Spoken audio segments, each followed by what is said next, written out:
क्या आपको पता है कि एम्प्लॉयर्स जब अपने एम्प्लॉय को सैलरी पे करते हैं तो वो उसमें से टीडीएस यानी कि टैक्स काट के पे करते हैं। जी हाँ। अब आप ये सोचोगे कि जब एम्प्लॉय को सैलरी मिल रहा है उस टाइम पे एम्प्लॉयर को कैसे पता कि कितना टैक्स कटना चाहिए, किस रेट पे टैक्स कटना चाहिए, और if at all employ liable भी है कि नहीं टैक्स डिडक्शन के लिए। तो ये सब हम इस वीडियो के थ्रू समझते हैं। तो सबसे पहले यू नीड टू अंडरस्टैंड कि सैलरी क्या होता है। सैलरी के कई कंपोनेंट्स हो सकते हैं, जैसे कि basic salary, dearness allowance, house rent allowance, leave encashment, ये सब। तो इसमें से अगर हम कुछ का मीनिंग समझे तो जैसे कि बेसिक सैलरी क्या हो गया। Basic salary is the very basic और the foundation of your salary structure, जिसके बेसिस पे बाकी एग्जेम्पशंस या डिडक्शंस डिटरमाइन होते हैं। ये बेसिक सैलरी कैसे डिसाइड होता है? इट कैन बी आपके number of years of experience के बेसिस पे, या आप कौन से डिपार्टमेंट में हो, आप कौन से लेवल पे काम कर रहे हो, या इंडस्ट्री स्टैंडर्ड्स क्या है। जनरली ये सब क्राइटेरिया के थ्रू ये डिसाइड होता है। नेक्स्ट जैसे हो गया dearness allowance, which is due to basically birth inflation को इनकॉर्पोरेट करने के लिए ये अलाउंस दिया जाता है एम्प्लॉयज़ को। या हाउस रेंट अलाउंस, जैसे कि अगर आप कोई रेंटेड स्पेस पे रह रहे हो, आप ऐसे घर में रह रहे हो जिसका आप रेंट पे करते हो, तो एम्प्लॉयर क्या बोलते हैं कि ठीक है, आपका जो रेंट है उसमें से एक पोर्शन हम कंट्रीब्यूट करेंगे आपको, कुछ पोर्शन एम्प्लॉयर हमें वो पैसा दे देते हैं एक अलाउंस के through.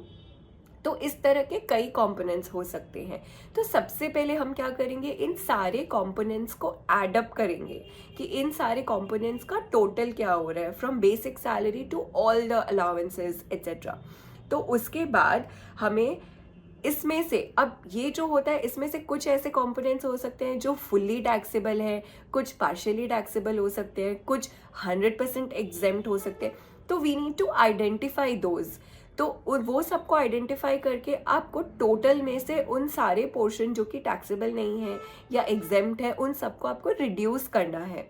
And then you also need to consider any salary arrears और ओवर टाइम। फॉर इंस्टेंस, अगर कोई सैलरी रिविजन के कारण आपको पिछले मंथ का अरियर अभी पेमेंट हो रहा है या कोई ओवर टाइम पेमेंट हो रहा है, then we will include that amount as well.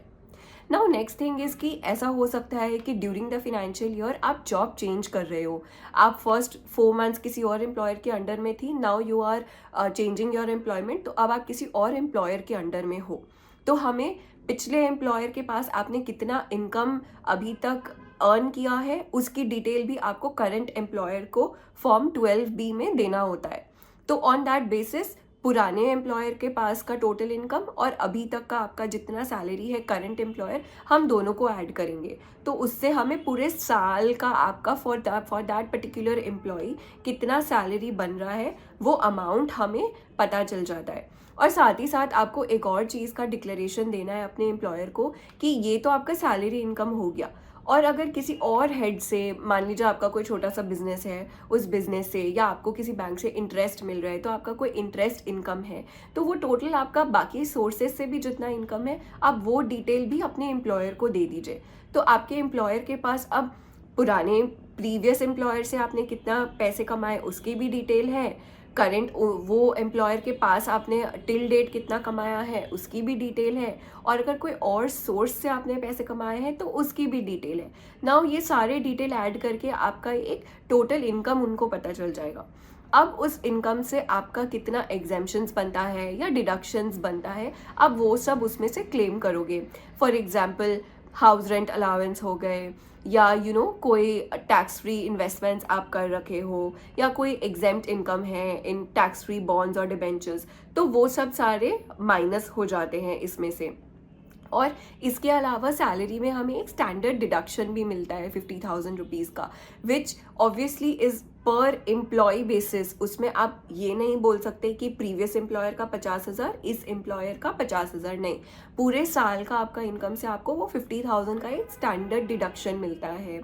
P tax का आप से around 2,500 rupees for the whole year वो अमाउंट डिडक्ट होता है। तो इस तरह से जो भी हमें एग्जेम्पशंस या डिडक्शंस मिलते हैं वो सब सारे उसमें से एक्सक्लूड हो जाएंगे आपके टोटल इनकम में से।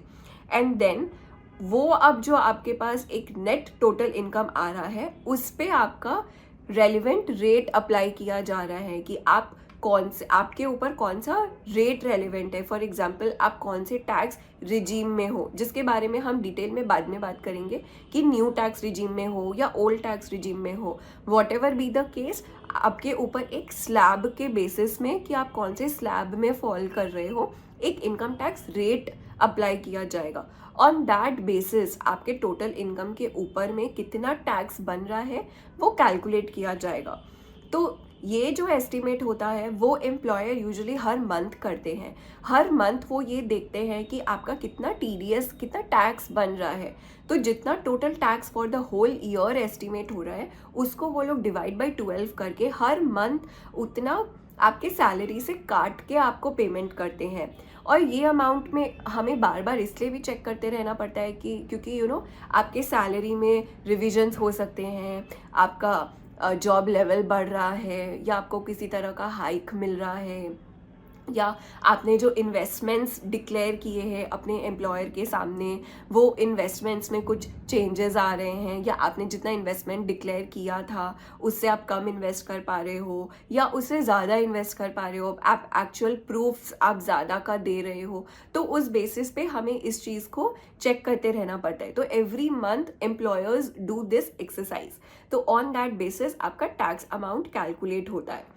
अब एज यू नो टैक्स खाली कैलकुलेट करना इज़ नॉट इम्पॉर्टेंट, उसको गवर्नमेंट को अपने को रेमिट भी करना होगा। तो वो जिस मंथ में आपका टैक्स कैलकुलेट हो रहा है नेक्स्ट मंथ के 7 तारीख से पहले वो गवर्नमेंट को हमें जमा देना पड़ता है।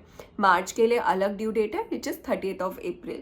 तो प्रिस्क्राइब ड्यू डेट से पहले पहले गवर्नमेंट को आपको जमा देना है। जमा देने के लिए भी अलग तरीके होते हैं। बैंक चालान यूज़ कर सकते हो, ऑनलाइन मोड से पेमेंट कर सकते हो, मतलब इनकम टैक्स के ऑफिशियल वेबसाइट से पेमेंट कर सकते हो।